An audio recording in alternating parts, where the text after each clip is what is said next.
जय राधा माधव कुंज बिहारी गोपी जन वल्लभ गिरिवरधारी। जय राधा माधव कुंज बिहारी गोपी जन वल्लभ गिरिवरधारी। यशोदनंदन ब्रज जन रंजना यशोदनंदन ब्रज जन रंजना यमुनतीरवनचारी यमुनतीरवनचारी। जय राधा माधव कुंज बिहारी गोपी जन वल्लभ गिरिवरधारी। जय राधा माधव कुंज बिहारी गोपी जन वल्लभ गिरिवरधारी। यशोदनंदन ब्रज जन रंजना यशोदनंदन ब्रज जन रंजना यमुनतीरवनचारी। हरे कृष्ण कृष्ण कृष्ण हरे हरे हरे राम राम राम हरे हरे। हरे कृष्ण कृष्ण कृष्ण हरे हरे हरे राम राम राम हरे हरे कृष्ण कृष्ण कृष्ण हरे हरे हरे राम राम राम हरे हरे कृष्ण कृष्ण कृष्ण हरे हरे हरे राम राम राम हरे हरे कृष्ण कृष्ण कृष्ण हरे हरे हरे राम राम राम हरे हरे कृष्ण कृष्ण कृष्ण हरे हरे हरे राम राम राम हरे हरे कृष्ण कृष्ण कृष्ण हरे हरे हरे राम राम राम हरे कृष्ण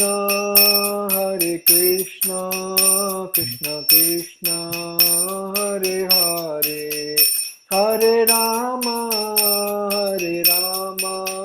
राम राम हरे हरे हरे कृष्ण कृष्ण कृष्ण हरे हरे हरे राम राम हरे हरे हरे कृष्ण कृष्ण कृष्ण हरे हरे हरे राम राम हरे हरे हरे कृष्ण कृष्ण कृष्ण हरे हरे हरे राम राम हरे हरे कृष्ण कृष्ण कृष्ण हरे हरे हरे राम राम हरे कृष्ण कृष्ण कृष्ण हरे हरे हरे राम राम हरे हरे जय प्रभुपदा जय प्रभुपदा निताय गौर हरि बोल निताय गौर हरि हरि बोल। हरे कृष्णा हरे कृष्णा प्रभु। हरे कृष्णा प्रभु जी। हरे कृष्णा माता जी। हरे कृष्ण हरे प्रभु जी। కృష్ణ అండి. అందరికీ ధన్యవాదాలు. సంఘంలోకి మీకు కూడా ద్వాదశి శుభాకాంక్షలు ప్రభు. ద్వాదశి శుభాకాంక్షలు. ఎస్ జై పవిత్రోపాసన ద్వాదశి శుభాకాంక్షలు. ఏకాదశి ఏకాదశి ద్వాదశి. అయిపోయింది.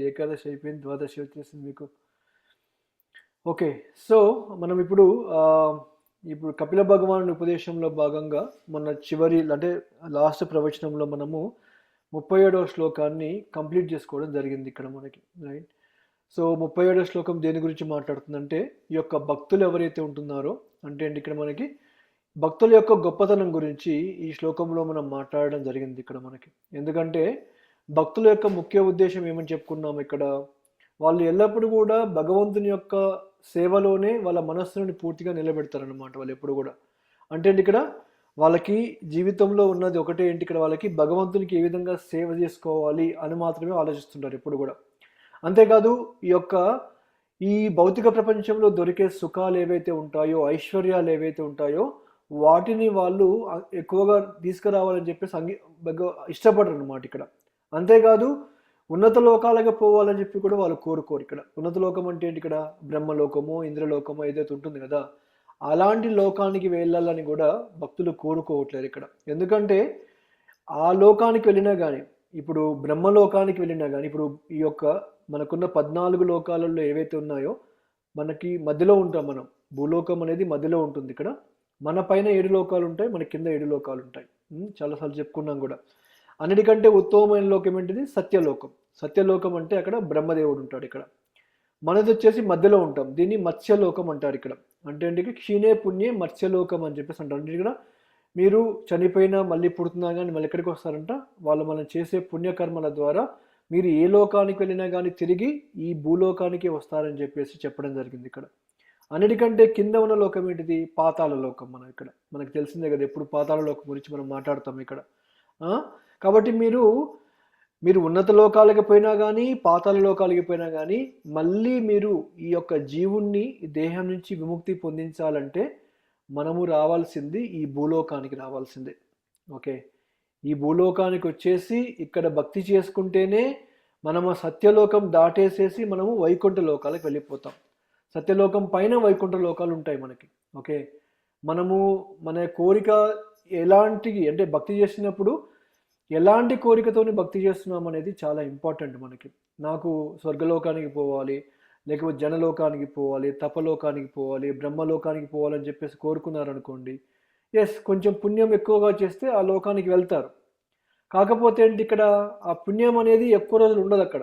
ఎందుకు, అక్కడ సుఖం ఎక్కువగా ఉంటుంది కాబట్టి భగవంతుని మర్చిపోయే అవకాశం అనేది కలుగుతుంది అన్నమాట ఇక్కడ. అందుకనే ఏం చేస్తారు, ఎప్పుడైతే ఆ పుణ్యం అయిపోతుందో వాడు వచ్చేసి పతనం చెందేసి మళ్ళీ భూలోకానికి రావాల్సిందే అనమాట ఇక్కడ. అంతేగాని భక్తి చేసుకోకుండా మనము పైలోకాల నుంచి మళ్ళీ భగవంతుని దగ్గరికి మనం వెళ్ళిపోలేమన్నమాట ఇక్కడ. భక్తి చేస్తేనే అక్కడికి వెళ్ళగలుగుతాం ఇక్కడ. కాకపోతే ప్రాబ్లం ఏంటంటే ఆ ఉన్నత లోకాలకు వెళ్ళినప్పుడు సుఖం ఎక్కువగా ఉంటుంది కాబట్టి, ఆనందం ఎక్కువగా ఉంటుంది కాబట్టి భక్తి చేసుకోవడానికి ఎక్కువ అవకాశాలు అనేది లేవన్నమాట ఇక్కడ. మనం చూస్తూనే ఉంటాం ఇప్పుడు ఈ ప్రపంచంలో కూడా ఎంతోమందికి డబ్బులు ఉంటాయి. డబ్బులున్న వాళ్ళు భక్తులు కాగా మనం తక్కువ చూస్తుంటాం. వస్తారు, కొంతమంది వస్తారు ఇక్కడ, కానీ చాలా తక్కువ మంది వస్తారు ఇక్కడ. ఎక్కువ మంది ఏంటి, ఇక్కడ వాడికి ఉన్న డబ్బులు ఏవైతే ఉంటున్నాయో వాడిని చూసేసి గర్వము అహంకారం అనమాట. ఏంటంటే నాకు అన్నీ ఉన్నాయి, నాకు సుఖం ఉంది, నాకు డబ్బులు ఉన్నాయి, మంచి ఇల్లు ఉంది, అన్నీ ఉన్నాయి ఇక్కడ, ఇంకా నేను భక్తి ఎందుకు చేసుకోవాలని చెప్పేసి వాడు భావించేసి ఏం చేస్తాడు, భక్తి మార్గంలోకి రాడనమాట. కాబట్టి భూలోకంలోనే మనం చూసినప్పుడు ఉన్నత లోకాలకు వెళ్ళిపోతే ఇంకా ఎక్కువగా ఉంటుంది. అక్కడ అమృతం ఉంటుంది, సోమరసం ఉంటుంది, వేరు వేరు ఆనందాలు ఉంటాయి ఇక్కడ. అవన్నీ దాంట్లోకి వెళ్ళిపోయారనుకోండి, ఇంకా భక్తి చేసే అవకాశం ఎక్కడ ఉంటుంది ఇక్కడ. కాబట్టి అక్కడ భక్తి చేసే అవకాశం లేదని చెప్పేసి అంటున్నారు ఇక్కడ. అందువల్ల భక్తులు ఏం కోరుకుంటున్నారు ఇక్కడ, భగవంతునికి సేవ చేసుకునే అవకాశం మాత్రమే ఇవ్వమని చెప్పేసి కోరుకుంటున్నారు ఇక్కడ. అంతేకాదు ఉన్నత లోకాలు వద్దు, నాకు అష్టసిద్ధులు కూడా వద్దు ఇక్కడ. అష్టసిద్ధులు అంటే ఇక్కడ ఇప్పుడు ఏదైతే ధ్యానం చేసుకొని యోగం చేసుకొని ఇక్కడ అనిమ మహిమ లగిమ ఇవన్నీ ఉంటాయన్నమాట ఇక్కడ. అంటే ఇక్కడ మనకి సూక్ష్మాది కంటే సూక్ష్మంగా మారిపోవడము, అన్నిటికంటే పెద్దదిగా మారిపోవడం. ఇక్కడ ఒక దగ్గర ఉంచే మిగతా అన్ని చోట్లకు వెళ్ళేసి అన్నిటిని కూడా చూసేసి రావడం ఇక్కడ మనకి. మన అంతేకాదు ఈ యొక్క ప్రాప్తి అంటే ఇక్కడ వశపరచుకోవడం అంటారు కదా మనకి ఇంతమందుకు మన ఊళ్ళలో వినేవాళ్ళం ఇక్కడ. మంత్ర వాళ్ళు ఇక్కడ మంత్రాలు చేసేసారు ఇక్కడ, వాళ్ళని ఎవరినో ఆవాహించేసుకున్నారని చెప్పేసి అంటారు ఇక్కడ. అవి కూడా భక్తులు కోరుకోవట్లేరు ఇక్కడ. భక్తులకి మాకు అది కూడా అవసరం లేదని చెప్పేసి ఇక్కడ కోరుకుంటున్నారు ఇక్కడ. అంతేకాదు భౌతికమైన సంపదను కూడా కోరుకోవట్లేరు ఇక్కడ. ఏదైతే డబ్బులు వస్తున్నాయో దాన్ని కూడా కోరుకోవట్లేరు భక్తులు ఇక్కడ. ఎందుకు, అది తాత్కాలికమైనదే. ఇప్పుడు మనం సంపాదించే డబ్బులు కానీ మన స్టేటస్ ఏదైతే ఉంటుందో ఎంతవరకు ఉంటుంది చెప్పండి, మనం ఇక్కడ ఉన్నంత వరకే ఉంటుంది. అది కూడా ఇక్కడ ఉన్నప్పుడు కూడా దానికోసం ఎన్నో గొడవలు, పిల్లలు కూడా గొడవ పెట్టుకుంటారు ఇక్కడ, కోట్ల చుట్టూ తిరుగుతారు ఇక్కడ, నాకు కావాలి నీకు కావాలని చెప్పేసి ఇంట్లో ఉన్న పిల్లలే కొట్టుకుంటారు ఇక్కడ డబ్బుల గురించి ఇక్కడ. అంటే ఏంటి ఇక్కడ మనం సంపాదించే భౌతిక సంపాదన ఇప్పుడున్నప్పుడు కూడా మనకి ఎప్పటికీ ఉంటుందని చెప్పి గ్యారంటీ లేదన్నమాట ఇక్కడ. అంతేకాదు భగవంతుని యొక్క లోకానికి వెళ్ళిపోవడానికి కూడా వాళ్ళు కోరుకోవట్లేరు ఇక్కడ. ఎందుకంటే అలాంటి భక్తులు ఈ లోకంలో ఉన్నప్పుడే భగవంతునికి ఎప్పుడైతే భక్తితో సేవ చేసుకుంటూ వెళ్ళిపోతున్నారో అన్ని ఐశ్వర్యాలను కూడా ఇక్కడే ఉన్నప్పుడే పొందవచ్చు అని చెప్పేసి చెప్తున్నారు ఇక్కడ మనకి. అంటే ఇక్కడ మనము భక్తి చేసినప్పుడే ఈ యొక్క ఉన్నత లోకాల్లో ఉన్న ఆనందాన్ని మనము ఏదైతే ఉంటుందో ఇక్కడే అనుభవించవచ్చు ఇక్కడ మనకి. ఎందుకు మన యొక్క భక్తియుత సేవ ద్వారా భగవంతుని ఎప్పుడైతే ఆనందపరుస్తామో మనలో ఉన్న జీవుడు ఎవరైతే ఉంటున్నారో ఆత్మ ఏదైతే ఉంటుందో వాళ్ళు ఆటోమేటిక్ ఏమైపోతారు, ఆనందంలో ఉండిపోతారు అన్నమాట ఇక్కడ. ఇది భక్తి యోగం యొక్క గొప్పదనం ఇక్కడ మనకి. కాబట్టి మనల్ని ఏం చెప్తున్నారు ఇక్కడ, మన మనస్సుని భక్తి యోగంలో ఎల్లప్పుడూ ఉంచమని చెప్పేసి చెప్తున్నారు ఇక్కడ. అలా ఉన్నప్పుడు ఏమైపోతుంది, భౌతికమైన విషయాల గురించి ఎక్కువగా పట్టించుకోమని చెప్పేసి అంటున్నారు ఇక్కడ మనకి. ఎందుకంటే ఎవరైనా గుడికి వెళ్ళారనుకోండి, వాడు ఏం కోరుకుంటాడు ఇక్కడ, నాకు అదివు, నా సమస్యని పరిష్కరించు, నా బిజినెస్ మంచిగా ఉండాలి, నా పిల్లలు బాగుండాలి, ఆరోగ్యం మంచిగా ఉండాలి, జాబ్ మంచిగా ఉండాలని చెప్పేసి అనుకుంటారు ఇక్కడ. అంటే ఇక్కడ ప్రతిదీ కూడా ఏమడుగుతున్నారు ఇక్కడ, భగవంతుని నుంచి నాకేమి వస్తుందని చెప్పేసి కోరుకుంటున్నారు తప్పిస్తే నేను భగవంతునికి ఏమి చేయాలనేది ఎంతమంది అడుగుతున్నారంటే చాలా తక్కువ మంది అని చెప్పేసి తెలుసుకోవాలి ఇక్కడ మనకి. గుడికి వెళ్ళినప్పుడు ఎవరు కూడా భగవంతుని కూడా నీకేం కావాలో చెప్పు నేను చేస్తానని చెప్పేసి ఎవరు అడగరు ఇక్కడ. ఫస్ట్ వాడు గుడి మీద భగవంతుని ముందు నిలబడ్డప్పుడు అడిగే క్వశ్చన్ ఏంటి ఇక్కడ, ముందు వాడి కోరిక ఏంటంటే నాకు డబ్బులు ఇవ్వు, నాకు ఆరోగ్యం ఇవ్వు, అది ఇవ్వమని చెప్పి కోరుకుంటారు ఇక్కడ అంతే. మరి ఒక వ్యక్తిని అడుగుతున్నాను ఇక్కడ, ఇప్పుడు నేను ఒక వ్యక్తిని అడుగుతున్నాను అనుకోండి, ఆ వ్యక్తికి ఏం కావాలో కూడా నేను చేయాలి కదా, చేయాలని వద్దా ఇక్కడ మనకి. మన ఇంట్లో ఉన్నారు, ఇప్పుడు ఇంట్లో ఇద్దరు భార్యాభర్తలు ఉన్నారనుకోండి, భర్త భార్యకి ఏం కావాలో చేస్తున్నప్పుడు భార్య కూడా భర్తకి చేయాల్సిందే కదా. అంతేగాని నేను ఓన్లీ భర్త మాత్రమే భార్యకి, లేకపోతే భార్య మాత్రమే భర్తకు చేస్తాడు ఇక్కడ, వేరే వాళ్ళు చేయాలని చెప్పి లేదు ఇక్కడ. మన యొక్క సంబంధాలు అనేది ఇద్దరి మధ్యలో ఉన్నాయన్నమాట ఇక్కడ. అదేవిధంగా మరి భక్తికి వచ్చినప్పుడు ఎందుకు మరి సంబంధం అనేది ఓన్లీ ఒకటే వే అయిపోయింది, వన్ వే ట్రాక్ అనమాట ఇది. ఇది మళ్ళీ బ్యాక్ వచ్చేది లేదనమాట ఇక్కడ. ఓన్లీ ఆయన అడగడం వరకే, ఆయనకేం కావాలనేది ఎవరు అడిగి తెలుసుకోవట్లేదు ఇక్కడ. అదే ప్రాబ్లం అన్నమాట. భక్తిలో నిజమైన భక్తితో సేవల్లో లేరు కాబట్టి ఏంటి ఇక్కడ వాళ్ళ ఆలోచన అనేది ఆ విధంగా లేకుండా ఉండిపోయింది అనమాట ఇక్కడ. అందుకనే వాళ్ళు ఏంటున్నారు, ఓన్లీ అడుగుతున్నారు తప్పిస్తే నీకేం కావాలో చెప్పమని చెప్పేసి ఎవరు అడగట్లేరు ఇక్కడ. కానీ శుద్ధ భక్తులు అనే వాళ్ళు ఏం చేస్తుంటారు ఇక్కడ, వాళ్ళు ఇవన్నీ కోరుకోకుండా భగవంతుణ్ణి పూజించాలని చెప్పి మాత్రమే కోరుకుంటారు తప్పిస్తే ఇంకా వేరే దాని గురించి వాళ్ళు కోరుకోరు ఇక్కడ మనకి. కాబట్టి ఈ విధంగా భక్తుడు అనేవాడు ఏ లోకానికి వెళ్ళిపోవాలని చెప్పి కోరుకోడు ఇక్కడ. భక్తుడికి కావాల్సింది ఓన్లీ భక్తినేమని చెప్పడం జరిగింది ఇక్కడ. హరే కృష్ణ మాతాజీ. పారణ టైము 10 కొంచెం ఈరోజు 6 నుంచి 6:20 వరకే ఉంది ప్రభు. ఎవరైనా ఏకాదశి పాటించే వాళ్ళు ఏదో ఒకటి తీసుకోమని చెప్పారు. ఓకే యా, ఇండియాలో ఉన్న వాళ్ళు ఒకవేళ మీరు ఏకాదశి పారణ చేయలేకపోతే ఏదో ఒక నైవేద్యం భగవంతునికి పెట్టింది ఏదైనా ఉంటే తీసుకొని ప్రసాదాన్ని ఏకాదశిని బ్రేక్ చేయొచ్చు మీరు.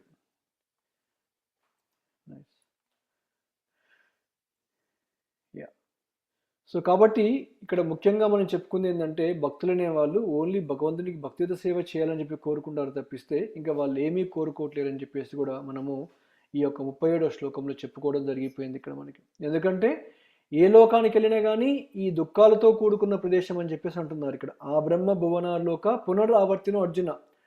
ఆ బ్రహ్మ అంటే ఆ బ్రహ్మలోకానికి వెళ్ళినా ఇంకో లోకానికి వెళ్ళినా తిరిగి ఈ లోకానికి రావాల్సిందే అని చెప్పేసి ఇక్కడ క్లియర్గా చెప్తున్నారు ఈ శ్లోకంలో మనకి ఇక్కడ. కాబట్టి అందువల్ల భక్తులు ఏం కోరుకుంటారంటే అక్కడికి కాదు, ఇక్కడే భక్తి చేయాలని చెప్పి కోరుకుంటారు ఇక్కడ. ఎందుకు భక్తి ఓన్లీ ఈ భూప్రపంచంలోనే ఎందుకు భక్తి చేసుకోవాలి ఇక్కడ, మనము ఉన్నత లోకాలలో ఎందుకు భక్తి చేసుకోవద్దు అంటే దానికి ఒక కారణం కూడా ఉంది ఇక్కడ మనకి. ఓకే, ఎందుకంటే ఇప్పుడు మీరు ఉన్నత లోకాలకు వెళ్ళారనుకోండి, మన సినిమాలలో చూస్తుంటాం అప్పుడప్పుడు కదా, సినిమాలలో దేవతలు ఏదైనా కష్టం వచ్చినప్పుడు విష్ణుమూర్తి దగ్గరకు వెళ్తారు ఇక్కడ. వెళ్ళినప్పుడు విష్ణుమూర్తి ఎక్కడ ఉంటాడు, ఆయన నేల మీద నిలబడు ఇక్కడ, ఆయన ఆ శేషశయ్య మీద పడుకొని ఉంటాడు ఇక్కడ, లేకపోతే గాల్లో అలా తేలుకుంటూ వెళ్ళిపోతూ ఉంటాడు ఇక్కడ మనకి. అంతే తప్పిస్తే ఎప్పుడు కూడా ఆయన ఒక నేల మీద నిలబడ్డప్పుడు కానీ అలా ఉన్నట్లు ఎక్కడ మనం చూడం ఇక్కడ. మనం దేవతలందరూ అక్కడికి వెళ్తారు, పాల సముద్రం దగ్గరికి వెళ్ళేసి ఆయన క్షీరోదక్షాయ విష్ణు దగ్గరికి వెళ్ళేసి వాళ్ళ కోరికలని చెప్పుకుంటారు అన్నమాట. మాకు ఈ కష్టం వచ్చింది తీర్చమని చెప్పేసి కోరుకుంటారు ఇక్కడ. అంటే ఇక్కడ ఆ భగవంతుడు అక్కడ కొన్ని నడియాడాడు అనమాట. ఆయన ఎప్పుడు తిరగలేదు, అక్కడ లీలలేమి చేయలేదు ఇక్కడ మనకి. ఎక్కడ చేశాడు భగవంతుడు లీలలు? ఈ భూలోకంలో చేశాడు అనమాట భగవంతుడు ఇక్కడ. అందుకని మనకి రామావతారంలో కృష్ణావతారంలో కానీ వాళ్ళు ఇక్కడికి వచ్చినప్పుడు ఏం చేశారు? ఇక్కడ వాళ్ళు భూమిపైన నడిచారు ఇక్కడ మనకి.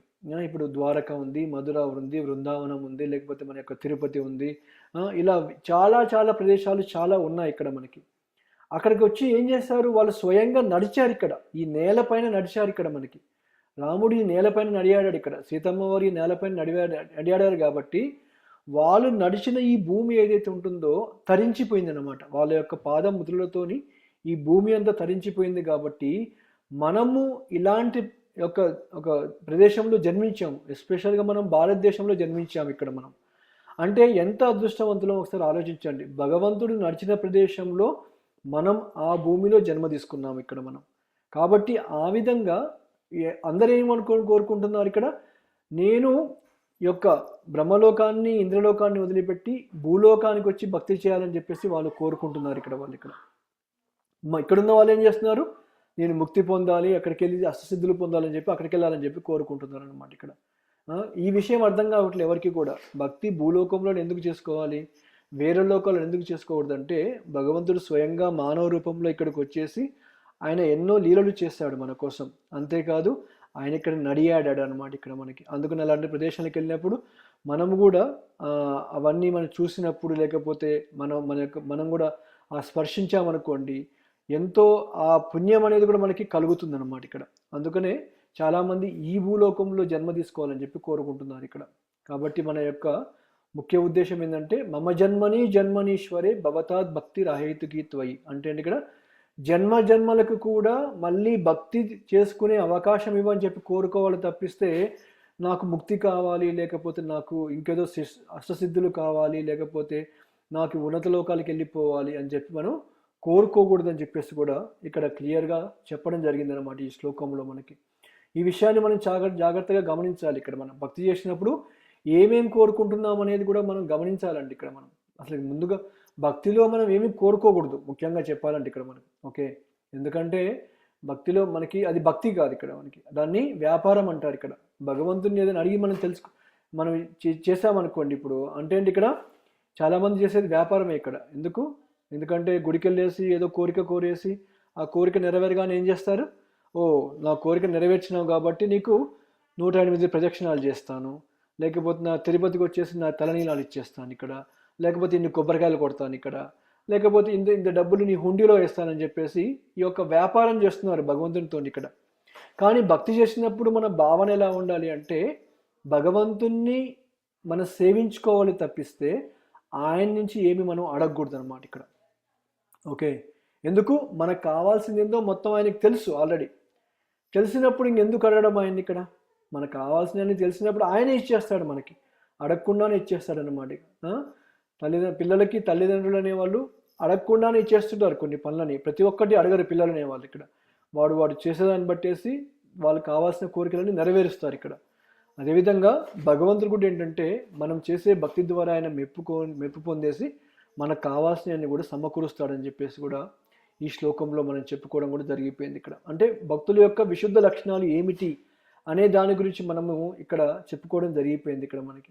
కాబట్టి ఏదైతే సమయం మనకు దొరికిందో ఆ సమయాన్ని వృధా చేసుకోకుండా భగవంతుని సేవలో ఎల్లప్పుడూ భక్తి చేసుకుంటూ వెళ్ళమని చెప్పేసి ఇక్కడ క్లియర్గా చెప్తున్నారు ఇక్కడ మనకి. కాబట్టి ఈ యొక్క భగవంతుని యొక్క భక్తిత సేవలు ఏంటంటే మనకి ఈ అవకాశం మాత్రం దొరికింది ఈ ఒక్క దగ్గరే అనమాట. ఇక్కడ వేరే దగ్గర ఎక్కడికి దొరకలేదు ఇక్కడ మనకి. ఏ జీవిలో కూడా, మిగతా ఏ జీవుల్లో కూడా ఈ అవకాశం లేదు. ఓన్లీ మానవ జన్మలోనే ఇలాంటి అవకాశం అనేది మనకి దొరికింది అనమాట ఇక్కడ. ఓకే, సో ఇది 37వ శ్లోకంలో ఏ విధంగా శుద్ధ భక్తుల యొక్క లక్షణాలు ఏ విధంగా ఉంటాయి, వాళ్ళ యొక్క వైభవాలు ఏమిటనే దాని గురించి మనం చెప్పుకోవడం జరిగింది ఇక్కడ. అంతేకాదు ఒక ప్రహ్లాద్ గురించి కానీ ఇంకా చాలామంది భక్తుల గురించి మాట్లాడాము ఇక్కడ. వాళ్ళు ఎంతసేపు ఉన్నా కానీ వేరే వాళ్ళ కోసం వాళ్ళ జీవితాన్ని అర్పితం చేస్తారు తప్పిస్తే వాళ్ళకంటూ ఏమీ ఉండదు ఇక్కడ.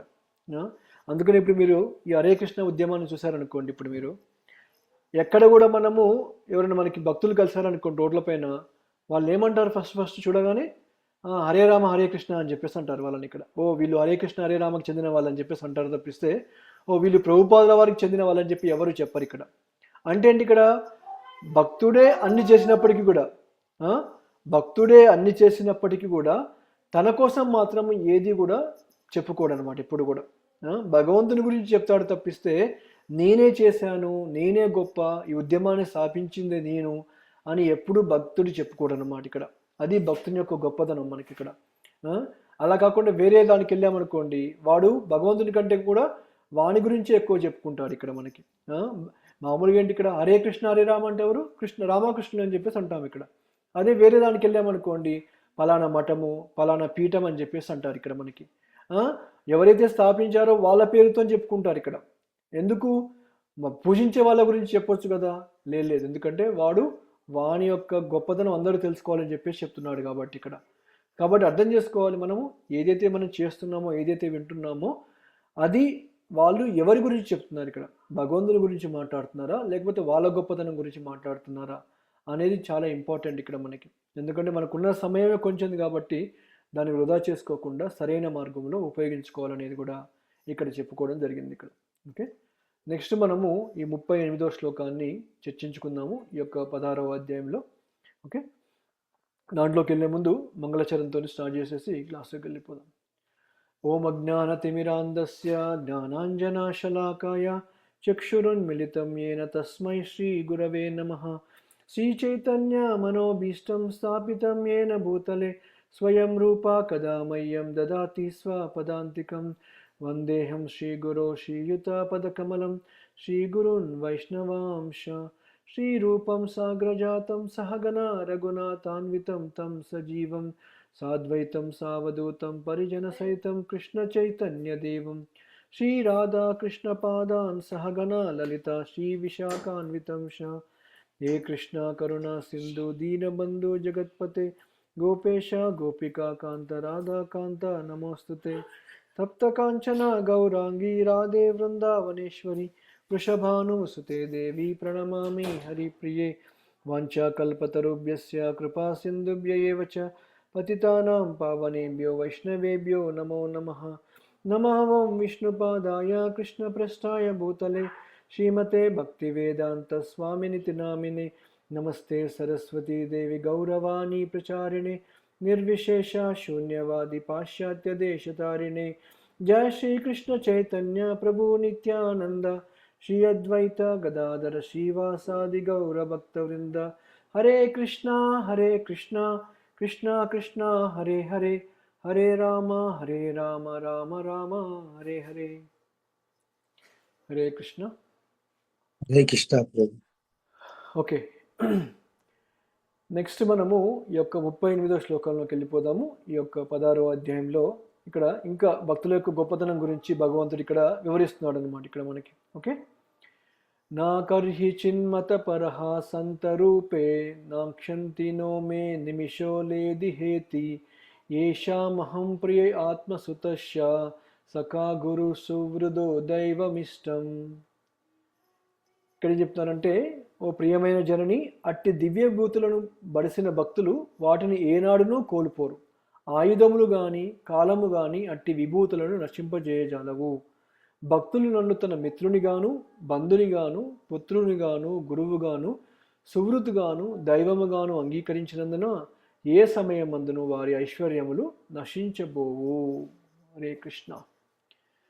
సో ఇక్కడ మనం ఎప్పుడైతే మనకి దివ్య అంటే మనం చెప్పుకున్నాం కదా, ఏవి వద్దనుకో అని చెప్పేసి భగవంతునికే జీవితాన్ని కేటాయించిన భక్తులు ఎవరైతే ఉంటున్నారో వాళ్ళకి ఏమైపోతుందంట, ఏదైతే వాళ్ళు పొందిన యొక్క అనుభూతి, దివ్యమైన విభూతులు ఏవైతే ఉంటున్నాయో, ఐశ్వర్యం కానీ లేకపోతే చాలా ఉన్నాయి కదా, అవన్నీ కూడా పొందినప్పుడు ఏంటంటే వాళ్ళు ఏమీ కోల్పోరు అని చెప్పేసి అంటున్నారు ఇక్కడ మనకి. ఎందుకంటే ఇప్పుడు మనకి భక్తి ఉందనుకోండి, లోపల మన భక్తిని ఎవరు నాశనం చేయగలుగుతారు? ఇక్కడ ఎవరు చేయలేరు ఇక్కడ. ఎందుకంటే ఆ ఐశ్వర్యం అనేది మనలో ఉంది కాబట్టి ఇక్కడ మనకి భగవంతుని భక్తి చేసుకుంటూ, శ్రవణం చేసుకుంటూ, నామజపం చేసుకుంటూ ఎంతో ఆనందాన్ని పొందుతున్నాం ఇక్కడ. ఆ ఆనందాన్ని మన నుంచి ఎవరు తీసుకొని పోలేరు ఇక్కడ. అది మనం పొందిన ఐశ్వర్యం అన్నమాట ఇక్కడ. ఇది మనం దాచుకునే బంగారమో లేకపోతే వజ్రాలు, డబ్బులు కాదు ఇక్కడ. ఎవడో వచ్చేసి బీరువా ఓపెన్ చేసేసి కొల్లగొట్టుకుని వెళ్ళిపోతాడు అని అనుకోవాల్సిన అవసరం లేదు భక్తిలో మనకి ఇక్కడ.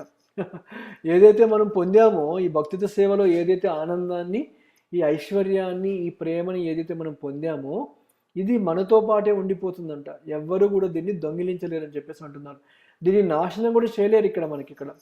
ఆ విధంగా భక్తులు ఏం చేస్తారంటే భగవంతుణ్ణి ఒక మిత్రులాగా భక్తి చేస్తారంట, ఒక బంధువులాగా, ఒక పుత్రునిలాగా, ఒక గురువులాగా, ఒక సుహృత్లాగా, ఒక దైవంలాగా ఈ విధంగా అంగీకరించారు. కాబట్టి ఏమైపోతుంది, మనలో ఉన్న ఐశ్వర్యాలు అనేది నశించబోవు అని చెప్పేసి ఇక్కడ కపిల భగవానుడు చెప్తున్నారు. తన యొక్క తల్లి దేహావతికి చెప్పడం జరిగిందన్నమాట ఇక్కడ మనకి. అంటే ఇక్కడ మనం భగవంతుణ్ణి ఈ యొక్క మొత్తం 12 రసాలు ఉంటాయి. 12 రసాల్లో భగవంతునికి సేవ చేసుకోవచ్చు. దాంట్లో 5 ముఖ్యమైనవి అన్నమాట ఇక్కడ. అది ఈ యొక్క మిత్రుని గాను, లేకపోతే పుత్రుని గాను, లేకపోతే వాత్సల్య రూపంలో ఒక స్నేహితుడిగా, ఒక ప్రియుడిగా, ఒక శాంతరసంలో కూడా మనము భగవంతుని సేవ చేసుకోవచ్చు ఇక్కడ మనకి. ఈ పొందే ఐశ్వర్యాలు ఏవైతే ఉంటాయో అవి మనం కోల్పోమని చెప్పేసి కూడా అంటున్నారు ఇక్కడ మనకి ఇక్కడ. అందుకనే ఇక్కడ భాష్యంలో ఏం చెప్తున్నారంటే, మనం చేసే పుణ్యకర్మలు ఏవైతే ఉంటున్నాయో దాని ద్వారా బ్రహ్మలోక పర్యంతమగు ఊర్ధ్వలోకానికి వెళ్ళిపోయినా కానీ ఆ పుణ్యం ఎప్పుడైతే నశించిపోతుందో తిరిగి ఈ భూలోకానికి రావాల్సి వచ్చి మళ్ళీ ఈ భౌతిక జీవితంలోని కర్మలను అనుసరించవలసిందే అని చెప్పేసి భగవద్గీతలో క్లియర్గా చెప్పారు మనకి ఇక్కడ. కాబట్టి ఏదైతే మనం అనుకుంటున్నాం సరే, కొంతమంది నేను అన్నదానం చేస్తాను, లేకపోతే ఇంకేదో దానం చేస్తాను, వాళ్ళకి సహాయం చేస్తాను, వీళ్ళకి సహాయం చేస్తాను. ఎందుకు చేస్తారు వాళ్ళు ఇక్కడ? ఎందుకంటే వాడికి కొంచెం పుణ్యం సంపాదించేసి నేను ఉన్నత లోకాలకు వెళ్ళాలని చెప్పేసి వాడికి ఒక కోరిక అన్నమాట ఇక్కడ. కానీ వానికి అర్థం కాని విషయం ఏంటంటే ఆ పుణ్యం అనేది ఎక్కువ రోజులు ఉందని వానికి అర్థం కావట్లేదు ఇక్కడ. ఎందుకు? జ్ఞానం లేదు కాబట్టి ఇక్కడ మనకి. కాబట్టి మనం చేసుకునే పుణ్యం అంతా మనతో పాటు ఎప్పటికీ రాదు ఇక్కడ. అది కొంతకాలం ఉంటుంది, అయిపోతుంది ఇక్కడ మనకి. ఇప్పుడు ఒకరికి లాటరీలో డబ్బులు వచ్చాయనుకోండి, డబ్బులు వచ్చినప్పుడు వాడు ఏం చేస్తాడు? అంతసేపు డబ్బులు లేవు కాబట్టి ఎప్పుడైతే డబ్బులు రాగానే ఏమేం చేస్తాడు? జల్సాలు చేస్తాడు ఇక్కడ. జల్సాలు చేసేసి పూర్తిగా ఎంజాయ్ చేస్తాడు ఇక్కడ. ఎంజాయ్ చేసి చివరికి అంతా పోగొట్టుకొని ఏం చేస్తాడు? ఎక్కడున్నాడో మళ్ళీ అక్కడికే వచ్చేస్తాడు అనమాట ఇక్కడ. చాలామంది పరిస్థితి ఇదే. లాటరీలు దొరికే వాళ్ళ పరిస్థితి ఇంతే ఇక్కడ. ఎందుకంటే లాటరీ వాడికి వచ్చినా కానీ చుట్టుపక్కల బంధువులు వచ్చేసి పీక తింటారు వాడిని, ఒక రాబందులాగా పీక తింటారు అనమాట. వాడుకున్న డబ్బులు మొత్తం తీసుకునేలాగా ఉంచేసి చివరికి ఎక్కడి నుంచి మొదలు పెట్టాడో అక్కడికి పోయేలాగానే చేస్తారనమాట ఇక్కడ. అదేవిధంగా మనం ఏదైతే పుణ్యం సంపాదించుకొని పూజలు చేసుకుంటూ మనము ఏవైతే సంపాదిద్దామని అనుకుంటున్నారో అలాంటి వాళ్ళ పరిస్థితి అదే అని చెప్పేసి అంటున్నారు ఇక్కడ. ఆ పుణ్య పాకము నశించినప్పుడు ఏమైపోతుంది? మళ్ళీ భూలోకానికి రావాల్సిందే అని చెప్పేసి అంటున్నారు ఇక్కడ. కాబట్టి అందువల్ల మనము అధికమైన భోగము ఎక్కువ రోజులు జీవించాలని చెప్పేసి ఏం చేస్తారు? ఉన్నత లోకాలకు పోవాలని చెప్పి కోరుకుంటారు ఇక్కడ. మననే చెప్పుకున్నాం ఇక్కడ. ఈ ఒక్కరోజు భూమి పైన ఉంటే మనం 6 నెలలు చంద్రుని పైన ఉండొచ్చు అనమాట. 6 నెలలు. ఓకే. ఆ విధంగా వేరు లోకాల్లో వేరు ఆయుర్దాయం అనేది ఉంటుంది ఇక్కడ మనకి. కానీ ఈ జన్మలో ఏ విధంగానైతే 100 సంవత్సరాలు ఏవైతే ఉంటుందో అది చూస్తుండగానే అయిపోతూనే ఉంటుంది ఇక్కడ. మనం అందరం ప్రత్యక్షంగా గమనిస్తూనే ఉన్నాం. మనం ఎక్కడ పుట్టాము, ఏం పెరిగాము ఇక్కడ, మన వయసు అనేది ప్రతిరోజు గమనించి పోతూనే ఉంది ఇక్కడ. ఒకరోజు మరణంలోకి వచ్చేస్తుంది, చనిపోతాం కూడా మనకి ఇక్కడ. అంటే ఇక్కడ అర్థం, ఇక్కడ మనము ఈ భోగము చేయాలి, సుఖాన్ని పొందాలి, ఎక్కువ ఆయుర్ధం పొందాలని చెప్పేసి ఉన్నత లోకాలకు వెళ్తారు ఇక్కడ. కానీ అది శాశ్వతమైన నివాసం కాదు ఇక్కడ వాళ్ళకి. ఎందుకు? ఎప్పుడైతే టైం అయిపోతుందో ఆటోమేటిక్గా మళ్ళీ పతనం చెందవలసిందే, ఈ భూలోకానికి రావాల్సిందే అని చెప్పేసి అంటున్నారు ఇక్కడ మనకి. కాబట్టి ఈ భక్తులకు సంబంధించి ప్రభుజీ మనకి 6 నెలలు, వాళ్ళకి 1 రోజు కదా ప్రభుజీ? మనకి 1 రోజు, చంద్రుని మీద 6 నెలలు. చంద్రుడి మీద 6 నెలలు, మనకు 1 రోజు. yes. ఓకే ప్రభుజీ, చిన్న కన్ఫ్యూజన్. ఆపోజిట్ అనమాట అది. హరే కృష్ణ. సో అంటే మనం 100 సంవత్సరాలు జీవించామనుకోండి, అట్లా మీరు హరే కృష్ణ అందువేళ సంవత్సరాలు చెప్పండి. హరే కృష్ణ. వాళ్ళ కాలం కూడా చాలా తక్కువగా ఉంటుంది, వాళ్ళకి అలాగే అనిపిస్తుంది అని అన్నారు ఇంత. ఎస్, ఇప్పుడు బ్రహ్మకు కూడా క్షణకాలం పాటే కను రెప్ప మూసి తెలిసేలో కూడా ఆయన యొక్క ఆయుర్దార్థం వెళ్ళిపోతుంది, ఇంకో కొత్త బ్రహ్మ కూడా వస్తారు. ఎగ్జాక్ట్లీ. మనకి 100 సంవత్సరాలు చాలా ఎక్కువ అనుకుంటున్నాం, అది దాంతో పోల్చుకుంటే చాలా రెట్లు ఎక్కువ. బట్ వాళ్ళకు కూడా అదే టైం ఆ విధంగా జరిగిపోతుంది అనమాట ఇక్కడ. మనం అనుకుంటాం ఇక్కడ, అరే 100 సంవత్సరాలు చాలా ఎక్కువ సమయం ఉందని చెప్పి అనుకుంటాం ఇక్కడ. అది ఎప్పుడు ఒకప్పుడు, అది ఇప్పుడు ఆ 100 సంవత్సరాల గ్యారంటీ లేదు, ఇప్పుడు అయిపోయింది. ఇప్పుడు 18 మ్యాక్సిమం. అది మంచిగా ఆరోగ్యంగా తిని మంచిగా ఉంటే 80 years, 80 సంవత్సరాలు మ్యాక్సిమం అంతే. ఓకే, 80 కూడా కష్టం ఈ రోజుల్లో అయితే, ఇంకా కష్టం. ఇంకా అదే సిటీలలో జీవించే వాళ్ళకైతే 60, 65, 70. సో కాబట్టి ఇప్పుడు ఏమైపోయిందంటే ఈ శాశ్వత నివాసం ఏదైతే ఉంటుందో, ఏదైతే అనుకుంటున్నారో నేను ఉన్నత లోకాలకు వెళ్ళేసి నేను ఆనందం పొందుతాను అనుకోవడం ఏదైతే ఉంటుందో అది శాశ్వతమైనది కాదు ఇక్కడ. కానీ భక్తులకు ఏవైతే వస్తున్న సంపత్తులు ఏవైతే ఉన్నాయో అదేంటి, భక్తియుత సేవ ద్వారా మనం పొందే ఈ యొక్క సేవ ఏదైతే ఉంటుందో, భగవంతుడి చేసే సేవ ఏదైతే ఉంటుందో అది వైకుంఠ లోకంలో ఉన్న ఐశ్వర్యంతో సమానం అని చెప్పేసి అంటున్నారు ఇక్కడ. ఎందుకంటే భక్తుల ఐశ్వర్యములు ఏవైతే ఉంటున్నాయో ఇవి ఎల్లప్పుడూ ఉండిపోతాయండి ఇక్కడ మనకి. ఎల్లప్పుడూ మన ఈ తరిగే ఐశ్వర్యం కాదు ఇక్కడ మనకి. మనం చెప్పాం కదా, మనకి భక్తిలో మనం చేసిన కొద్ది ఏంటి, ఇక్కడ ఈరోజు నేను భక్తి చేశాను అనుకోండి భగవంతునికి, ఈరోజు ఒక 4 మాలలు ఎన్నో మాలలు చేశాను, శ్రవణం చేశాను ఇక్కడ అంటే ఇక్కడ మన అకౌంట్లో డిపాజిట్ అయిపోతుంది అనమాట. ఆటోమేటిక్గా పుణ్యం అంతా డిపాజిట్ అయిపోతుంది. ఎంతగా భక్తి చేస్తే అంత డిపాజిట్ ఎక్కువైపోతుంది ఇక్కడ మనకి. ఇది తరిగేది కాదు ఇక్కడ మనకి, ఎప్పుడు పెరుక్కుంటూ పోతుంది అనమాట ఇక్కడ మనకి. అందుకని ఇక్కడ ఏం చెప్తున్నారంటే మనం పొందిన సంపత్తులు ఏవైతే ఉంటున్నాయో, భక్తియుక్త సేవ ద్వారా పొందిన సంపత్తి ఏదైతే ఉంటుందో అది ఏ రోజు నశింపబోదని చెప్పేసి అంటున్నారు ఇక్కడ మనకి. భక్తులనే వాళ్ళు శాశ్వతంగా వైకుంఠ వాతావరణంలో స్థిరంగా నెలకొని అనేది ఉంటారు. ఎందుకంటే ఇక్కడ ఈ లోకంలో ఉన్నప్పుడే ఈ భౌతిక ప్రపంచంలో ఉన్న వాటి గురించి పట్టించుకోకుండా వాళ్ళు ఏం చేస్తుంటారు, భగవంతుని యొక్క లీలలను వినుకుంటూ దానిలో పూర్తిగా నిమగ్నం అయిపోతారు. కాబట్టి ఒక విధంగా వాళ్ళు వైకుంఠంలో ఉన్నట్లే. ఓకే, మొన్న చెప్పాను కదా మీకు ఏంటి, ఇక్కడ మన ఇంటినే వైకుంఠం లాగా మార్చుకోవచ్చు. ఇక్కడ ఇప్పుడు మనం అందరం భక్తులు అయిపోయామనుకోండి, ఇప్పుడు మనం వైకుంఠం అంటే ఏంటి, ఇక్కడ భగవంతుని దగ్గర ఉండి భగవంతుని సేవ చేసుకుంటూ భగవంతుని కీర్తించుటూ ఆయనతో పాటు ఆనందంగా ఉండడమో వైకుంఠం. ఇక్కడ వైకుంఠం అంటే ఏదైతే కుంఠం అంటే కష్టాలు లేకుండా ఉన్న ప్రదేశం ఏదైతే ఉంటుందో దాన్ని వైకుంఠం అని చెప్పేసి అంటారు ఇక్కడ. ఇప్పుడు మనం కూడా భక్తి చేసుకొని ఆ విధంగా మనం చేసామనుకోండి, అప్పుడు ఏమైపోతుంది, మన ఇల్లు కూడా వైకుంఠం లాగానే మారిపోతుంది ఇక్కడ. అలాంటప్పుడు ఇక్కడ ఉంటే ఏంటి, వైకుంఠ లోకానికి పోతుంది ఇక్కడ. కాబట్టి అందువల్ల భక్తులు సంపాదించిన సంపత్తి ఏదైతే ఉంటుందో ఇది ఎల్లప్పుడూ ఉంటుందని చెప్పేసి ఇక్కడ క్లియర్గా చెప్తున్నారు ఇక్కడ. అందుకనే మనం చేసే యొక్క భక్తి యోగంలో ఉండే స్థితి ఏదైతే ఉంటుందో, సేవా స్థితి ఏదైతే ఉంటుందో ఎప్పటికీ నశించబోదు ఇక్కడ.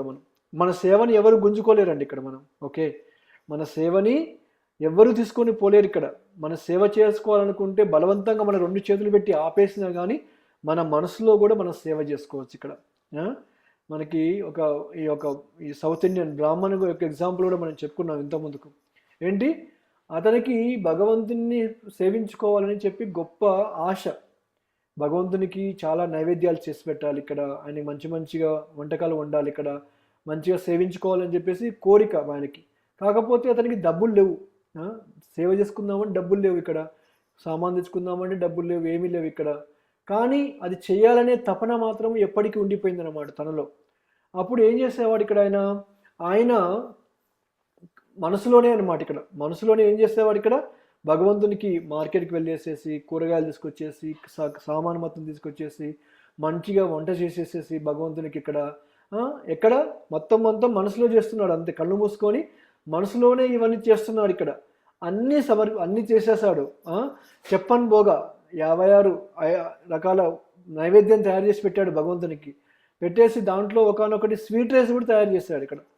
స్వీట్ రైస్ తయారు చేసి పరమాన్నం తయారు చేసేసి భగవంతునికి సమర్పిద్దామని చెప్పేసి అనుకునేటప్పుడు అతనికి ఒక ఆలోచన వచ్చిందనమాట. ఏంటి ఇక్కడ, అయ్యో నేను ఈ యొక్క స్వీట్ రైస్ పెడుతున్నాను ఇక్కడ, మరి ఇది వేడిగా ఉంటే భగవంతుని యొక్క నోరు కాలిపోతుందేమో అని చెప్పేసి అతను ఏం చేస్తాడంటే వేడిగా ఉందా లేదా చూద్దామని చెప్పేసి తన యొక్క వేలు పెడతాడనమాట.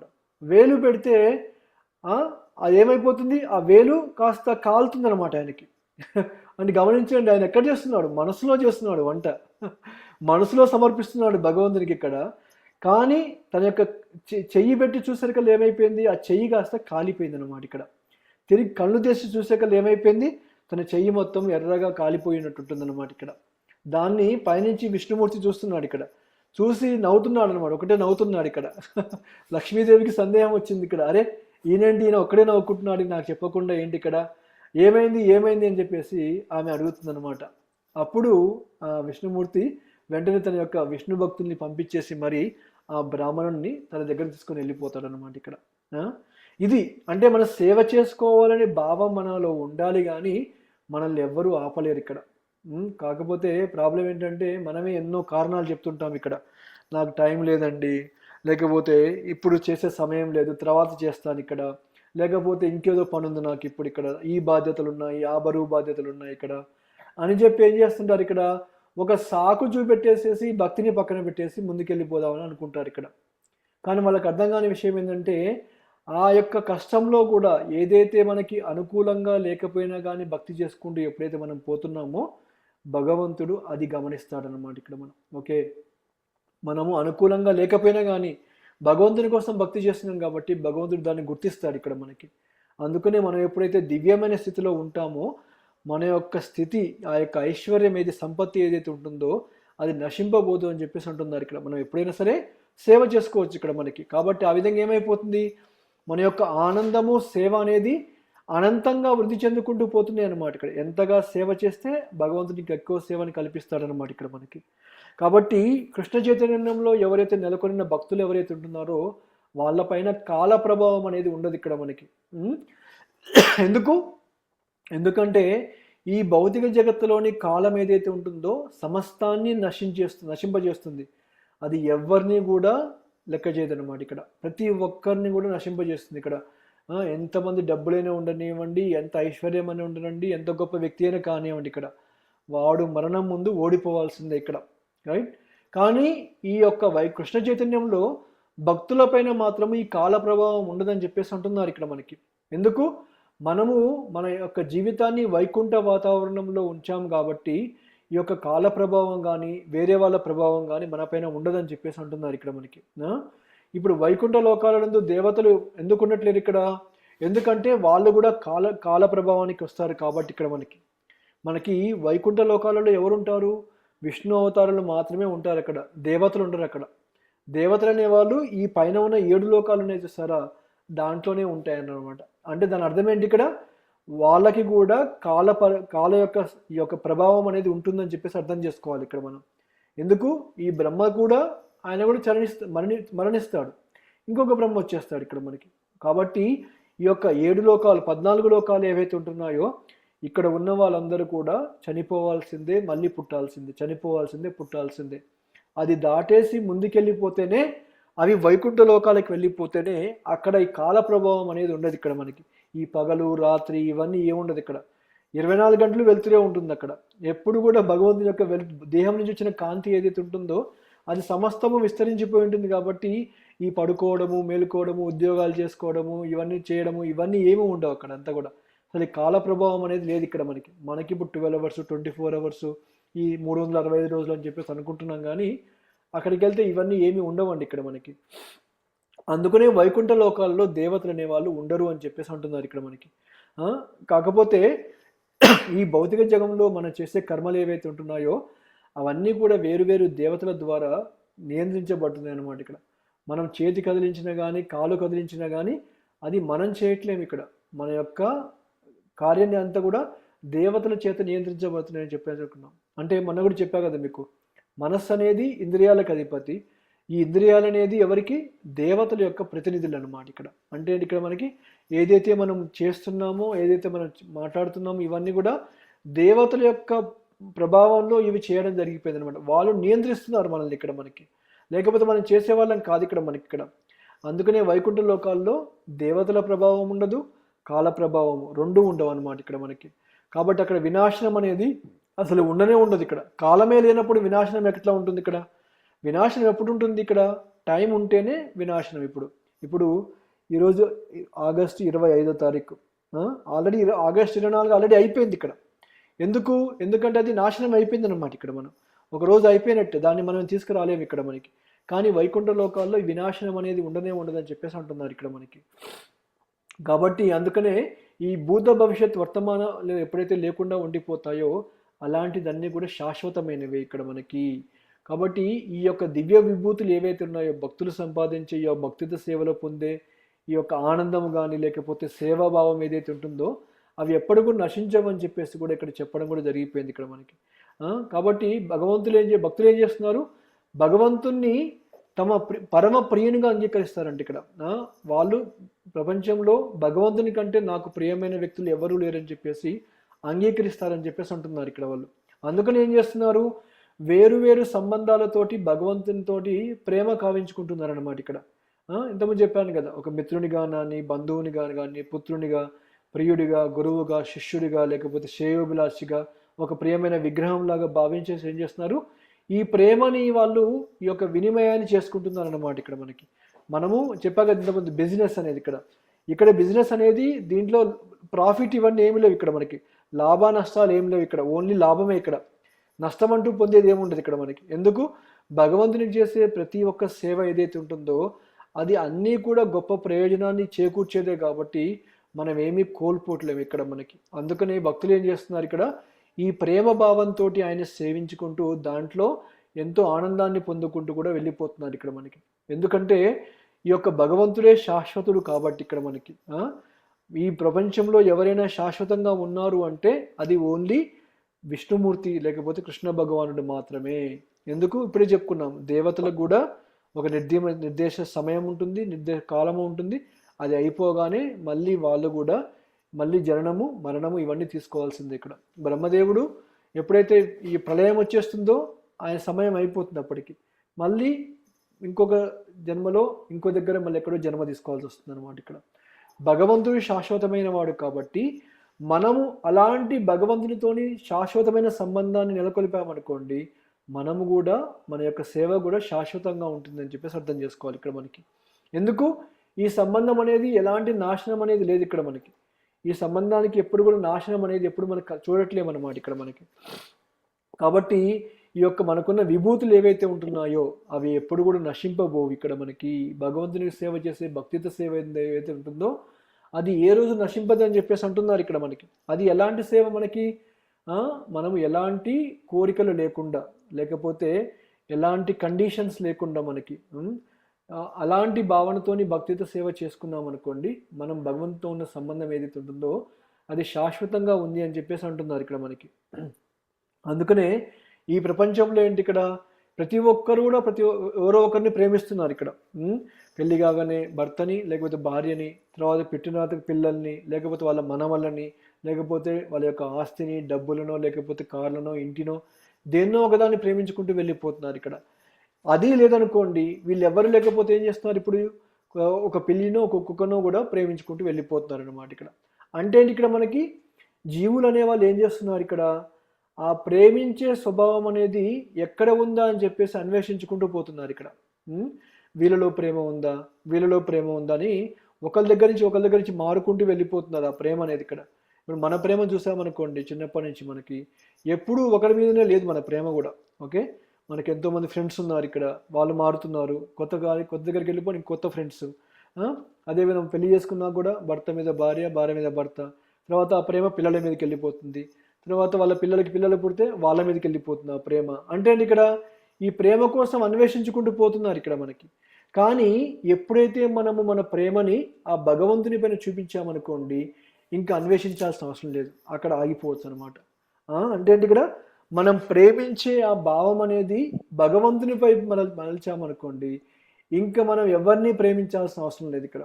భగవంతుని కనుక ప్రేమించినట్టయితే అందరినీ ప్రేమించట్లేక, కాబట్టి మనము ఆ పరమ ప్రియమైన భగవంతుడే ఒక ధ్యేయంగా ప్రేమించాలని చెప్పేసి ఈ శ్లోకంలో మనకు క్లియర్గా చెప్తున్నారు ఇక్కడ మనకి. అందుకని ఆయన్ని మీకు ఎలా కావాలంటే అలా ప్రేమించండి ఇక్కడ. ఒక మిత్రునిగా అంటే మిత్రునిగా, ఒక పుత్రుడిలాగా అంటే యశోద లాగా పుత్రుడిలాగా, ఒక గురువులాగా, ఒక శ్రేయోభిలాష్ లాగా, ఇలా ఏదో ఒక భావంతో మనము భగవంతుని ప్రేమించవచ్చు అనమాట ఇక్కడ. కానీ భగవంతుడు ఎప్పుడు కూడా చెప్పట్లేడు ఇలానే ప్రేమించమని చెప్పట్లేడు ఇక్కడ. మన భావం ఏ విధంగా అయితే ఉంటుందో ఆ భావంతో ప్రేమించమని చెప్పేసి అంటున్నారు ఇక్కడ మనకి ఇక్కడ. కాబట్టి ఈ విధంగా భగవంతునితోని వేరు రకాలుగా మన సంబంధాన్ని అనుభవించవచ్చు అని చెప్పేసి ఇక్కడ చెప్తున్నారు ఇక్కడ మనకి. కాబట్టి భగవంతుని పరమ గురువుగా అంగీకరించడం అనేది ఈ యొక్క చాలా ముఖ్యమైన విషయం ఇక్కడ. ఫస్ట్ గురువులాగా అంగీకరించాలి భగవంతుని ఇక్కడ.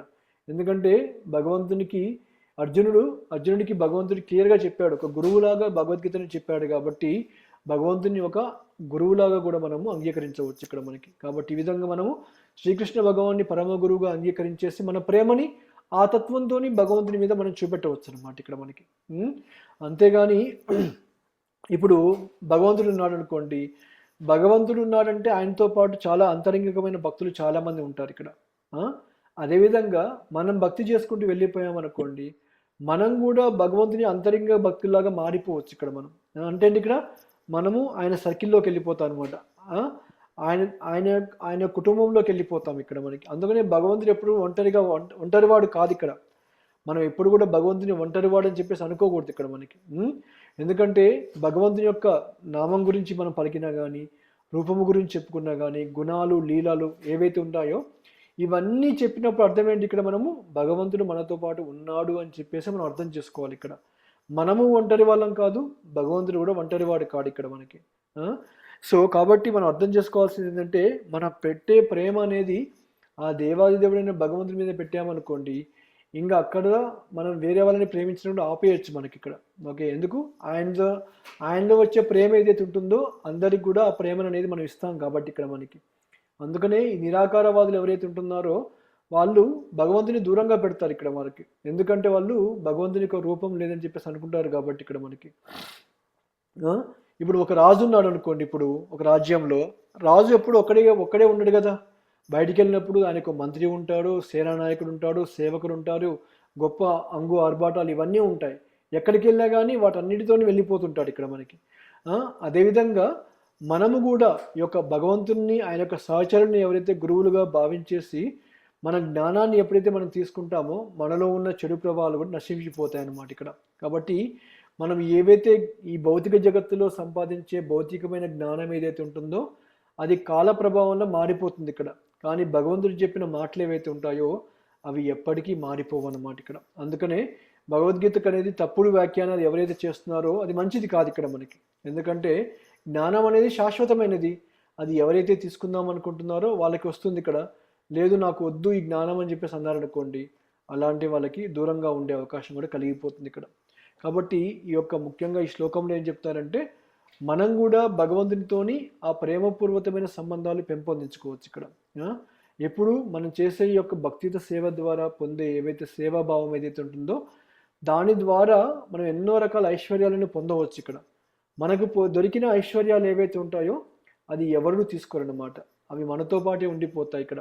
అవి నాశనం అనేది ఉండదు ఇక్కడ మనకి. ఎందుకు, ఈ భౌతిక జగత్తులో మనం ఎన్ని పేర్లు, ఎన్ని ఉద్యోగాలు, లేకపోతే ఎన్ని చేసినా కానీ అది ఎప్పటికీ రావు. కొంతకాలం అయిపోయినాక అవి ఆగిపోతాయి అన్నమాట, ముందుకు రావన్నమాట ఇక్కడ. కానీ శాశ్వతమైన భగవంతునికి మనం భక్తితో సేవ చేసుకుంటూ వెళ్ళిపోతున్నాం కాబట్టి మనలో ఉన్న సేవాభావం ఏదైతే ఉంటుందో అది కూడా శాశ్వతమైనది ఇక్కడ. అందుకనే భక్తులు అనే వాళ్ళు ఏం చేస్తున్నారు ఇక్కడ, వాళ్ళు ఏమీ కోరుకోవట్లేరు ఇక్కడ. వేరు వేరు గొప్ప గొప్ప లోకాలకు వెళ్ళిపోవాలని, ఆనందాన్ని పొందాలని అని చెప్పేసి ఏమీ కోరుకోవట్లేరు ఇక్కడ. ఇక్కడున్నప్పుడే భగవంతునితోని ఒకానొక సంబంధంతో ఆయనతోని ప్రేమపూర్వక యొక్క అంటే కార్యక్రమాలన్నీ కూడా నెరవేర్చుకుంటూ భక్తిలో ఇంకా ఇంకా ముందుకెళ్ళిపోతూ వాళ్ళు ఎంతో ఆనందాన్ని కూడా పొందుతున్నారని చెప్పేసి ఇక్కడ చెప్పుకోవచ్చు ఇక్కడ మనకి. రైట్. సో ఇది ఈ యొక్క భక్తుల యొక్క దివ్య వైభవాలలో 38వ శ్లోకంలో ఇక్కడ ఈ విధంగా చెప్పడం జరిగింది ఇక్కడ. ఓకే, మళ్ళీ నెక్స్ట్ ప్రవచనంలో మనము దీన్ని కొనసాగించుకుంటూ ముందుకెళ్ళే ప్రయత్నం చేద్దాం. ఓకే, హరే కృష్ణ. జై ప్రభు. లింక్ ఈ గ్రూప్ లో పెడతారా ఒకసారి? గ్రూప్లో ఉందండి, వాట్సాప్ గ్రూప్ డిస్క్రిప్షన్లో ఉంటుందండి. మీరు గ్రూప్ ఉంది కదా, గ్రూప్ డిస్క్రిప్షన్లో ఉంది ఆల్రెడీ లింక్. ఆన్ చేస్తే ఆన్ కాలేదు, చూశాను. అవునా, పెడతాలేండి, మరోసారి పెడతాను. ఆన్ కాకపోతే నాగమణి మాతకి చెప్తున్నాను. ఓకే ఓకే, యా మళ్ళీ పంపిస్తాలేండి మీకు. జై.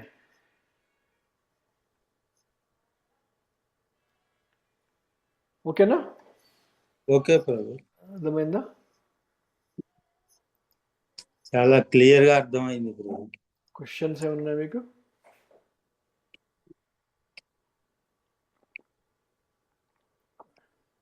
హరే కృష్ణ ప్రభు. ఏం లేదు, ప్రకృతికి లోబడి నడుచుకోవాలని అర్థమైంది ప్రభు, భగవంతుడు చెప్పినటువంటివి అంతే.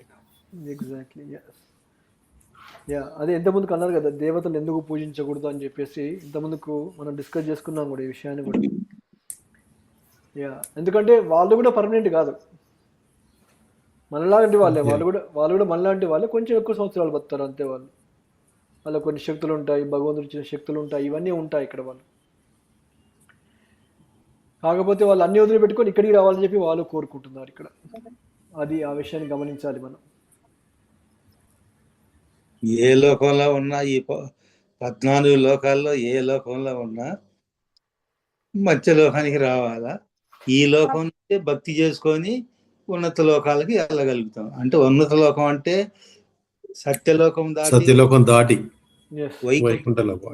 వెళ్ళగలుగుతాము. వెళ్ళాలి అంటే ఇక్కడికి రావాలి. అంటే ఏ లోకంలో ఉన్నా కూడా వాళ్ళు శాశ్వతంగా ఉండరు అని క్లియర్ గా అర్థమవుతుంది. Yeah, yeah. శాశ్వతంగా ఉండాలంటే మనం సంపాదించిన ధనము కాదు, ఆస్తులు కాదు, మనతో ఉన్న పిల్లలు, భార్య, వీళ్ళు శాశ్వతం కాదు. ఓన్లీ భక్తి మాత్రమే శాశ్వతం. ఆ భక్తిని ఎవరు నాశనం చేయలేరు. Yeah. ఇప్పుడు ఒక కుటుంబం ఉందనుకోండి, సపోజ్ 10 మంది ఉంటారు, ఒకడే భక్తి చేస్తున్నారు అనుకో, వాళ్ళ అవసరాల కోసం వాళ్ళు అన్ని టీవీలు పెడతారు, అన్ని పెడతారు, ఇవి పెడతారు, అరే పెట్టగాకన్నా పెడుతుంటారు. కానీ ఈయన భక్తి అనేది ఉందనుకోండి మనసులో, ఆ భక్తి నాశనం చేయలేరు. ఈయన ఏదో రకంగా ఎక్కడో ఉండి ఆ భక్తి చేసుకుంటానే ఉంటాడు. అలా భక్తుడిగా ఈయన చూసి కొంతమంది మారేవాళ్ళు మారుతా ఉంటారు, లేకుంటే అట్లానే ఉంటారు, మళ్ళా కాలచక్రంలో తిరుగుతూ ఉంటారు. ఈ భక్తి అనేది ఎంత చేస్తామో అంత మనతోనే ఉంటుంది, శాశ్వతంగా ఉంటుంది. ఎందుకంటే అప్పుడు భక్తుడు కూడా శాశ్వతుడు, భగవంతుని యొక్క శాశ్వత జీవుడు, అది సేవకుడు భక్తుడు. Yes. Okay. Yeah, exactly. గమనిస్తే భగవంతుని యొక్క శాశ్వతమైన సేవకుడు అన్న విషయాన్ని గమనిస్తే ప్రతి ఒక్కడు భక్తుడిగా మారుతారు. భక్తి నుంచి పక్క జరిగే అవకాశమే ఉండదు. ప్రభు జై. హరే కృష్ణ ప్రభుజీ. హరే కృష్ణ మాతాజీ. ప్రభుజీ ఇప్పుడు దేవతలు భక్తి వల్లనే వాళ్ళు వైకుంఠానికి వెళ్తారు కదా, మళ్ళీ కిందకి ఎందుకు వస్తారు ప్రభుజీ? వైకుంఠానికి వెళ్ళిన వాళ్ళు రారు కిందికి. ఓకే, అర్థం చేసుకోవాల్సిందంటే ఎప్పుడైతే మనకి వైకుంఠ లోకాలకి వెళ్ళిపోతామో మళ్ళీ తిరిగి వచ్చే అవకాశం అనేది లేదు ఇక్కడ. ఓకే, ఈ లోకానికి ఎప్పుడు వస్తాము? ఓన్లీ ఈ జన్మలో మనకి ఏదైతే మనము ఈ లోకాలకి 7 లోకాలకి 14 లోకాలకి ఎవరైతే వెళ్తారో వాళ్ళు మాత్రమే వస్తారు ఇక్కడికి. ఒక్కసారి వైకుంఠ లోకానికి వెళ్ళి అనుకోండి, మనకి తిరిగి రామన్నమాట ఇక్కడ. మీకు మొన్న కూడా చెప్పాను ఎగ్జాంపుల్ ఏంటంటే, ఇప్పుడు కొంతమంది ఇప్పుడు జ్ఞానయోగము లేదా అష్టాంగ యోగం చేసేసి వాళ్ళు కూడా భక్తి చేస్తున్నారు ఇక్కడ. కాకపోతే వాళ్ళు ఎక్కడికి వెళ్తున్నారు? ఇక్కడ వాళ్ళు వైకుంఠ లోకానికి పోవట్లేరు. వాళ్ళు ఇక్కడ ఒక బ్రహ్మలోకం దగ్గరికి వెళ్ళిపోతున్నారు ఇక్కడ. లేకపోతే ఆ బ్రహ్మ జ్యోతి ఏదైతే ఉంటుందో అక్కడి వరకు వెళ్ళిపోతున్నారు ఇక్కడ. అక్కడికి వెళ్ళి వాళ్ళు ఏదైతే పరిపూర్ణత చేయలేకపోతున్నారు కాబట్టి మళ్ళీ ఇక్కడికి తిరిగి వస్తున్నారు అనమాట ఇక్కడ. కానీ వైకుంఠ లోకాలకు పోయిన వాళ్ళు ఎవరు కూడా తిరిగి ఇక్కడికి రారు అనే విషయాన్ని మనం అర్థం చేసుకోవాలి ఇక్కడ మనం. వైకుంఠ లోకాలకు వెళ్ళే అవకాశం ఉంటుంది వాళ్ళకి, ఎందుకంటే భగవంతుడు నియమించిన శక్తులు కాబట్టి ఇక్కడ. ఇప్పుడు ఒక ప్రధానమంత్రి కింద మంత్రులు ఉన్నారనుకోండి చాలామంది, వాళ్ళు కావాలంటే వెళ్ళి చూసి రావచ్చు. కానీ ఒళ్ళి నీ ప్రైమ్ మినిస్టర్ ఆఫీస్లో ఉండిపోతా అంటే కోరదు అక్కడ, రైట్? ప్రధానమంత్రి ఆఫీస్లో కూర్చొని నేను ఇక్కడే ఉంటానంటే కోరదు. బాబు నీకు డిపార్ట్మెంట్ ఇచ్చాను, నువ్వు అక్కడికి వెళ్ళి అక్కడ ఉండాల్సిందే, నీకోసం సపరేట్ బిల్డింగ్ ఉంది, క్వార్టర్స్ ఉన్నాయి అక్కడ, నువ్వు అక్కడ ఉండాల్సింది తప్పేసి నాదో అక్కడ ఉంటా అంటే కోరదు అని చెప్పేసి అంటారు ఇక్కడ. ఇది కూడా అంతే అనమాట. కూడా కష్టం వచ్చినప్పుడు వైకుంఠ లోకానికి పోయేసి ఆయనకు వేడుకుంటారు, మొక్కుకుంటారు, అని చేస్తారు ఇక్కడ. ఆ కష్టం తీర్చడానికి మళ్ళీ వాళ్ళు తిరిగి ఇక్కడికి వచ్చేస్తారు అనమాట. అట్లా భావించవచ్చు. కాకపోతే వైకుంఠ లోకానికి పోయిన వాళ్ళు ఎవరు కూడా తిరిగి ఇక్కడికి వచ్చే అవకాశం లేదు. వైకుంఠ లోకాలు అనేవి ప్రభు, వైకుంఠ లోకాలు అంటేనే వైకుంఠ లోకాలు చుట్టూ ఉంటాయి, మధ్యలో ఉంటది గోలోక బృందావనం. భగవంతుడు మధ్యలో ఉండదు అట్లా కాదు. సత్యలోకం దాటిన తర్వాత వైకుంఠ లోకాలు ఉంటాయి, వైకుంఠ లోకం పైన గోలోక బృందావనం ఉంటుంది. ప్రభు నేను మధ్య అంటే ఈ 14 లోకాల మధ్యలో కాదు, అదేలే వైకుంఠ చుట్టూ ఉంటాయి. వైకుంఠ లోకాల మధ్యలో గోలోక బృందావనం ఉంటది. ఎందుకంటే కాదు ఫస్ట్ గోలోక బృందావనం, ఓకే, దాని తర్వాత కింద ఉంటాయి వైకుంఠ లోకాలు. వైకుంఠ లోకాల కింద ఈ 14 లోకాలు ఉంటాయి ఇక్కడ. అంటే గోలోక బృందావనం టాప్ కదా, అన్నిటికంటే పైన, అన్నిటికంటే ఫస్ట్ ఉండేది గోలోక బృందావనం అన్నమాట ఇక్కడ. నేనేమనుకుంటా అంటే వైకుంఠ లోకాలు చుట్టూ ఉంటాయి, గోలోక బృందావనం మధ్యలో ఉంటుందా అనుకుంటున్నా. ఇప్పుడు శ్రీమద్ భాగవతం మొదటి స్కందం ఉందనుకోండి మీ దగ్గర ఇంట్లో, వెళ్ళి ఆ పేజ్ కవర్ మీద ఉంటుంది చూడండి, ఫోటో క్లియర్గా ఉంటుంది అక్కడ. వైకుంఠ లోకాలు ఎలా ఉంటాయి, గోలోక బృందావనం ఆ పిక్చర్ ఆ కవర్ మీద క్లియర్గా డిమాన్స్ట్రేషన్ చేసి పెట్టారు క్లియర్గా ఏంటి అనేది. వైకుంఠ లోకాలు అంటే ఇప్పుడు నరసింహస్వామికి ఒక లోకం, వెంకటేశ్వర స్వామికి ఒక లోకం, రాముడికి ఒక లోకం. అలానే ఈ వైకుంఠ లోకాలు అని అన్నారు. అది గోలోక బృందావనం అంటే ఒకటే లోకం. అది ఒకటే లోకం అన్నమాట. అందుకనే అవతారం ఇంతకుముందు చెప్పుకున్నాం కదా మనకి. ఇక్కడ అవతారి ఒక్కడే ఉంటాడు, అవతారాలు చాలా ఉంటాయి అన్నమాట ఇక్కడ. ఓకే, అవతారాలు, భగవంతుని యొక్క అవతారాలు ఎలా ఉంటాయి ఇక్కడ, సముద్రంలో వచ్చే అలలు ఏవైతే ఉంటాయో ఆ విధంగా ఉంటాయి అన్నమాట. ఇక్కడ ఎన్ని అలలు వస్తాయని చెప్పేసి మనం కౌంట్ చేయగలుగుతామో లెక్క పెట్టలేము మనం. ఎంత అని చెప్పేసి ఓన్లీ 20 వచ్చాయి 30 వచ్చాయని చెప్పలేము మనం ఇక్కడ. అలాగా భగవంతుని యొక్క అవతారాలు అనేది ప్రతి జన్మలో ప్రతి యుగంలో వస్తున్నాయి ఇక్కడ. అంతేకాదు భగవంతుడు ఇప్పుడు మనకి కూర్మ అవతారం తీసుకున్నాడు ఇక్కడ. అంటే ఇక్కడ తాబేలు జాతిలో ఒక అవతారాన్ని తీసుకున్నాడు, చేప అవతారాన్ని తీసుకున్నాడు ఇక్కడ. అలాగనే పక్షులలో కూడా భగవంతుడు ఒక అవతారాన్ని తీసుకుంటాడు ఇక్కడ, చీమలలో ఒక అవతారాన్ని తీసుకుంటాడు ఇక్కడ, చెట్లల్లో ఒక అవతారాన్ని తీసుకుంటాడు ఇక్కడ. అలా ఏదైతే మనకి 84 లక్షల జీవరాశులు ఏవైతే ఉంటున్నాయో అన్ని జీవరాశుల్లో కూడా భగవంతుడు అవతారం తీసుకుంటాడు ఇక్కడ. మానవ జన్మలో ఏ విధంగా అయితే రామావతారము కృష్ణావతారం తీసుకొని ఏ విధంగా అయితే రావడం జరిగిందో, మిగతా జీవుల్లో కూడా భగవంతుడు అవతారం తీసుకొని వచ్చేసి ఆ విధంగా లీలలు కూడా చేస్తున్నాడు వాటికి. సో కాబట్టి ఓన్లీ దశావతారాలు అనుకోవద్దు మనం ఇక్కడ. భగవంతుని యొక్క అవతారాలు అనేది అనేకం, అనంతం అన్నమాట ఇక్కడ. అందుకనే ఆయన అన్నిట్లోకి కూడా విస్తరిస్తాడు ఇక్కడ. ఎగ్జాంపుల్ మనకి మత్స్యావతారము, కూర్మ అవతారం, రైట్? అట్లా.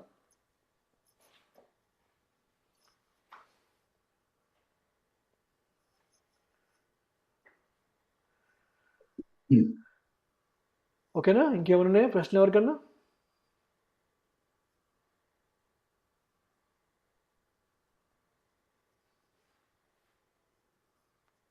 హరే కృష్ణ. హరే కృష్ణ. విన్నది ప్రభు. చిన్న అంటే సంబంధితమైనది కాదు, ఈ శ్లోకాలను ఎలా ఉచ్చరించాలి, దానికి ఏదైనా ఒక వెబ్సైట్ కానీ ఏదైనా ఉందా ప్రభు? నేను మీకు ఒక వీడియో పంపిస్తాను, మన గ్రూప్లో వీడియో పంపిస్తాను ఒకటి. ఓకే. సో ఆ వీడియోలో కూడా మొత్తం క్లియర్గా ఉంటుంది మీకు, అంటే ఎలా చెప్పాలి ఏంటి అనే దాని గురించి. ఎందుకంటే కొత్తగా వచ్చిన వాళ్ళకు శ్లోకాలు చదవటం కరెక్ట్ గా చదవలేకపోతున్నాము. అవునవును, నేను అందువల్ల అది ఒకటి ఏదైనా ఉంటే కొంచెం పంపించగలరు? షూర్, తప్పకుండా. యా, చదవడం ఒకటి ఉంటుంది, మీటర్స్ ఉంటాయి అనమాట. ఒక్కొక్క దానికి ఒక్కొక్క మీటర్. మనకి ఇప్పుడు సాంగ్స్ అనుకోండి, ఒక్క దాంట్లో పాడతారు, అన్ని సాంగ్స్ ఒకటే విధంగా ఉండవు కదా. అదేవిధంగా దాన్ని ఎలా బ్రేక్ చేసి ఆ విధంగా చదవాలి అనే విధానం కావాలి. అది నేను ఎన్నో ట్రై చేస్తున్నాను కానీ దొరకట్లేదు నాకు. ఓకే, తప్పకుండా. నేను ఇంతకుముందు షేర్ చేశాను, మళ్ళీ షేర్ చేస్తాను మన గ్రూప్ లో ఇంకోసారి. తప్పక. Hare Krishna. Hare Krishna. Thank you. Okay అండి, ధన్యవాదాలు. ఈరోజు అంతా ఫుల్ సత్సంగం ఉంది. ఈరోజు చాలా రోజుల తర్వాత అందరూ జాయిన్ అయ్యారు ఈరోజు. మధ్యలో చాలా మంది మిస్ అయిపోయారు. సో చాలా ఆనందంగా ఉంది ఈరోజు. మళ్ళీ మనం రేపటి సత్సంగంలో కలుసుకుందాం. ఓకేనా? హరే కృష్ణ. హరే కృష్ణ కృష్ణ కృష్ణ కృష్ణ హరే హరే, హరే రామ్ రామ్ రామ్ హరే హరే. శ్రీల ప్రభుపాద కీ జై, అనంత కోటి వైష్ణవ బృంద కీ జై. ఓం తత్సత్.